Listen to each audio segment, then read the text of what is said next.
നമസ്കാരം, ഞാൻ നിങ്ങളുടെ സ്വന്തം ശരവൺ മഹേശ്വർ. വീണ്ടും ഞാൻ അരുവിപ്പുറത്തെത്തിയിരിക്കുകയാണ്. ഞാനും ഞങ്ങളുടെ ഈ ചിത്രം ചെയ്യുന്ന ക്യാമറാമാൻ പ്രവീണുമായിട്ട്. നല്ല മഴയാണ് എങ്കിലും ഒരു വിധത്തിൽ ഇവിടെ എത്തി ഞങ്ങളിവിടുത്തെ ലൊക്കേഷൻസും കാര്യങ്ങളെല്ലാം നോക്കുന്നു. ഈ ജൂൺ 2nd വീക്കിലാണ് ഇത് ഷൂട്ട് ചെയ്യാൻ വേണ്ടിയിട്ടുള്ള ശ്രമം. മഴയുടെ കാര്യങ്ങളൊന്നും നമുക്ക് പറയാൻ പറ്റില്ല, പ്രവചിക്കാൻ പറ്റില്ല. എങ്കിലും ഇവിടെ വെച്ചിട്ടാണ് ഹിമശൃംഗ ശൈലിയിൽ നിന്നുള്ള ആ പാട്ടും ടൈറ്റിൽസും. ചിത്രത്തിൻ്റെ ചിത്രീകരണം കംപ്ലീറ്റ് ഈ കടവിലാണ്. അപ്പോൾ ഒരിക്കൽ കൂടെ പ്രവീണുമായിട്ട് ഡിസ്കസ് ചെയ്യുന്നു എങ്ങനെയൊക്കെ ഫ്രെയിം ഫിക്സ് ചെയ്യണം, സ്ക്രിപ്റ്റും അതിൻ്റെ കഥയും അതിലഭിനയിക്കുന്നവരുടെ കാര്യങ്ങളുമെല്ലാം നമ്മൾ വിശദമായിട്ട് ചർച്ച ചെയ്യുന്നു. ക്യാമറമാനാണെങ്കിൽ എന്നെക്കാട്ടിലും തിരക്കാണ്. എങ്കിലും വിളിച്ചോണ്ട് വന്ന് രാവിലെ 2 തെറി പറയണമെന്നൊക്കെയാണ് മനസ്സ്. തെറിയെന്ന് പറഞ്ഞാൽ വഴക്ക്. പക്ഷേ ഷാർപ്പായിട്ട് ഞങ്ങളിവിടെ എത്തി. വളരെ മിടുക്കനായിട്ടുള്ളൊരു ക്യാമറമാനാണ് പ്രവീണ. അദ്ദേഹത്തിൻ്റെ സമയം എന്ന് പറയുന്നതാണ് വലിയൊരു പ്രശ്നം. അപ്പോൾ ഞങ്ങൾ ഇന്ന് വന്ന് കണ്ട് ഞങ്ങൾ ഈ സ്ക്രിപ്റ്റും കാര്യങ്ങളെല്ലാം ഡിസ്കസ് ചെയ്തിട്ട് ജൂൺ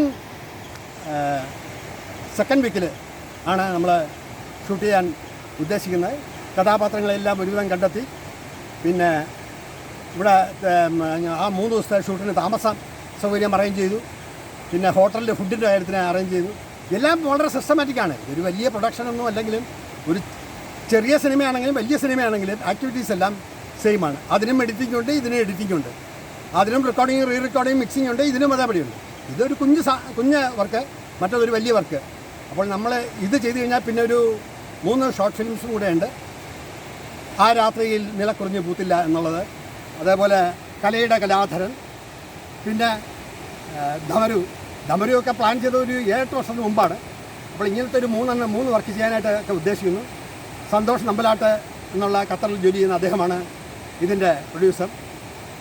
ഇത് ചെയ്തെങ്കിലും ശരവണനൊന്ന് നിന്നാവണം എന്നുള്ള ആഗ്രഹത്തിലാണ് അദ്ദേഹം എന്നെക്കൊണ്ട് ഇത് ചെയ്യിക്കുന്നത്. വളരെ കുഞ്ഞു ബഡ്ജറ്റിൽ വളരെ നാളത്തെ പരിശ്രമത്തിനൊടുവിലാണ് ഇങ്ങനെ ചെയ്യുന്നത്. അങ്ങനെ കംപ്ലീറ്റ് മഴ നനഞ്ഞിരിക്കുകയാണ്. ഈ മഴ നനഞ്ഞ് വീണ്ടും ഞങ്ങൾ ഇവിടെ എത്തി. ഇവിടുത്തെ കുറേ സീൻസും ഭയങ്കരമായിട്ടുള്ള ഒഴുക്കും കാര്യങ്ങളൊക്കെ ഉണ്ട്. വന്ന് കണ്ട് ഞങ്ങൾ ഡിസ്കസ് ചെയ്ത് ഒരു 2-3 മണിക്കൂറിനകം ഞങ്ങൾ വീണ്ടും മടങ്ങും. ഇനി അടുത്ത വരുന്നത് ഷൂട്ട് ഡേ നിശ്ചയിച്ചുകൊണ്ടാണ് വരുന്നത്. എന്തായാലും വളരെ സന്തോഷമുള്ള ചില നിമിഷങ്ങളാണ്. രാവിലെ മുതലുള്ള കംപ്ലീറ്റ് മഴയും നനഞ്ഞ് ഇങ്ങനെ കറങ്ങി തിരിഞ്ഞ് കിടക്കുകയാണ്. അപ്പോൾ ഷൂട്ട് ജൂൺ 2nd വീക്കിൽ 10ാം തീയതിക്കും 15ാം തീയതിക്കും ഇടയിൽ 3 ദിവസമാണ് ഞാനിപ്പം ഉദ്ദേശിക്കുന്നത്. അതിന് വേണ്ടിയിട്ടുള്ള കാര്യങ്ങളെല്ലാം നോക്കുന്നു. പിന്നെ എഡിറ്റിങ്, റെക്കോർഡിങ്, സ്റ്റുഡിയോയുടെ കാര്യങ്ങൾ തിരക്കുന്നു. ഇങ്ങനെയൊക്കെയുള്ള കാര്യങ്ങൾ അതിവേഗം പുരോഗമിക്കുകയാണ്. എന്തായാലും നിങ്ങളിത് കാണുമല്ലോ. ഇതിനെ പ്രോത്സാഹിപ്പിക്കുക. നന്ദി, നമസ്കാരം.